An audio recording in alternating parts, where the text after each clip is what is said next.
Hello every one. ഇന്ന് ഞാൻ ഈ വീഡിയോ എടുക്കുന്നത് ഒരു പുതിയ റെസ്റ്റോറൻറ്റ് പരിചയപ്പെടുത്താനാണ് കേട്ടോ. എൻ്റെ ആദ്യത്തെ വീഡിയോയും ഒരു ഇന്ത്യൻ റെസ്റ്റോറൻറ്റ് കാണിച്ചുകൊണ്ടുള്ളൊരു വീഡിയോ ആയിരുന്നു. പക്ഷേ ഈ റെസ്റ്റോറൻറ്റിന് ഒരു പ്രത്യേകതയുണ്ട്. ഓക്കെ, ഈ റെസ്റ്റോറൻറ്റിൻ്റെ പേര് ബാംബു ലോഞ്ച് എന്നാണ്. അതായത് പേരിൽ തന്നെ ഉണ്ടൊരു സസ്പെൻസ്. ബാംബു ലോഞ്ച് എന്ന് പറയുമ്പം ബാംബു കൊണ്ടുണ്ടാക്കിയിട്ടുള്ളൊരു റെസ്റ്റോറൻറ്റ്. ഓക്കെ, പുറത്തുനിന്ന് കാണുമ്പം ഇതൊരു റെസ്റ്റോറൻ്റ് ആണെന്നൊന്നും മനസ്സിലാവില്ല. പക്ഷേ അകത്ത് കയറുമ്പം ഫുൾ അടിപൊളിയാണ് ഇൻറ്റീരിയർ എല്ലാം. ഓക്കെ, ബാംബു കൊണ്ടാണ് അതിൻ്റെ ഇൻറ്റീരിയർ എല്ലാം സെറ്റ് ചെയ്തേക്കുന്നത്. റൂഫാണെങ്കിലും ടേബിൾസ് ആണെങ്കിലും ചെയേഴ്സ് ആണെങ്കിലും അങ്ങനെയെല്ലാം. പിന്നെ വൈബിൻ്റെ കാര്യം പറയാനാണെങ്കിൽ പൊളി വൈബാണ്. ഞാനിവിടെ രാത്രിയാണ് ഏറ്റവും കൂടുതൽ വന്നിരിക്കുന്നത് കേട്ടോ. ഇപ്പോൾ ആരെയും കാണാത്തതിൻ്റെ ഒരു കാരണം ഒന്നാമത്തത് വീക്ക് ഡേ ആണ്. പിന്നെ ഞാനിവിടെ ലഞ്ച് കഴിക്കാൻ വേണ്ടി കയറിയതാണ്. ഒട്ടും പ്രതീക്ഷിച്ചില്ല ഇവിടെ ആരും ഉണ്ടാവില്ല എന്ന്. അതുകൊണ്ട് ഞാൻ നൈസായിട്ടൊരു വീഡിയോ ഇങ്ങോട്ട് എടുത്തു.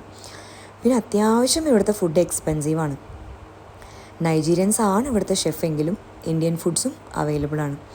എനിക്കിവിടെ വരാൻ ഒരുപാട് ഇഷ്ടം. അതുകൊണ്ട് തന്നെ ഇടയ്ക്കിടയ്ക്ക് വരാറുണ്ട്. കാരണം നല്ല പോസിറ്റീവ് വൈബാണ്, പ്രത്യേകിച്ച് രാത്രി വരികയാണെങ്കിൽ.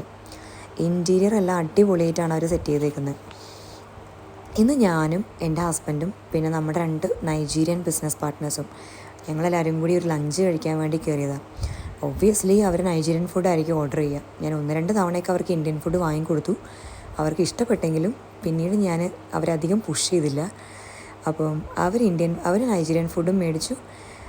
നമ്മൾ 2 ദം ബിരിയാണി ഓർഡർ ചെയ്തു. ഓക്കെ, നൈജീരിയൻ ഫുഡ്സ് പറയുവാണെങ്കിൽ അവർ ഓർഡർ ചെയ്തത് അഫാം സൂപ്പ്, പൗണ്ടഡ് യാം എന്നൊക്കെ പറയുന്ന ഒരു ഐറ്റം, പിന്നെ എഗൂസി, ഇവിടുത്തെ ഒരു മെയിൻ ഡിഷാണ് എഗൂസി. അപ്പം എഗൂസി ഫിഷ് സൂപ്പും എബ എന്ന് പറഞ്ഞിട്ടുള്ളൊരു സംഭവം. അതായത് എബ എന്ന് പറയുമ്പം നമ്മുടെ നാട്ടിലെ കപ്പ. അപ്പോൾ ഇവരാണ് ഞാൻ നേരത്തെ പറഞ്ഞ ആ നൈജീരിയൻ പാർട്ട്നേഴ്സ്. ഓക്കെ, ഭയങ്കര കമ്പനിയാണ് അവർ. ഇതാണ് ഞാൻ നേരത്തെ പറഞ്ഞ അഫാം സൂപ്പും പൗണ്ടഡ് യാമും. ഓക്കെ, പിന്നെ അടുത്തത് എഗൂസി ഫിഷ് സൂപ്പ്. അതായത് ഈ സംഭവം ഇത് ഫിഷ് കൊണ്ടും ബീഫ് കൊണ്ടും ചിക്കൻ കൊണ്ടൊക്കെ ഉണ്ടാക്കുന്നുണ്ട്. പിന്നെ എബ എന്ന് പറഞ്ഞിട്ടുള്ളതാണ് അടുത്ത് ഇരിക്കുന്ന സാധനം. അത് ശരിക്കും പറഞ്ഞാൽ കപ്പയും കൊണ്ടുണ്ടാക്കിയ സാധനം. ഓക്കെ, പിന്നെ നമ്മൾ 2 പേരും ദം ബിരിയാണിയും കഴിച്ചു. ഓക്കെ, അങ്ങനെ ഫുഡെല്ലാം കഴിച്ചു. ഞങ്ങൾ അവിടുന്ന് മെല്ലെ ഇറങ്ങി. മെയിനായിട്ടും ഞാൻ ഈ വീഡിയോ എടുത്ത് പോസ്റ്റ് ചെയ്യുന്നതിൻ്റെ കാരണം നൈജീരിയയിലേക്ക് അങ്ങനെ ഒരുപാട് ആൾക്കാരൊന്നും ട്രാവൽ ചെയ്തിട്ട് വരാറില്ല. കാരണം ഇതൊരു ടൂറിസ്റ്റ് പ്ലേസ് അല്ല.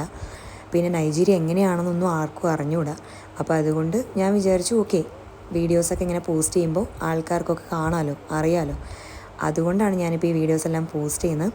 അപ്പം ഇനിയും ഞാൻ ഒരുപാട് വീഡിയോസ് നൈജീരിയ എങ്ങനെയാണെന്നൊക്കെ പരിചയപ്പെടുത്തിക്കൊണ്ടുള്ള വീഡിയോസായിട്ട് വരുന്നതായിരിക്കും. അതുവരെ ബൈ.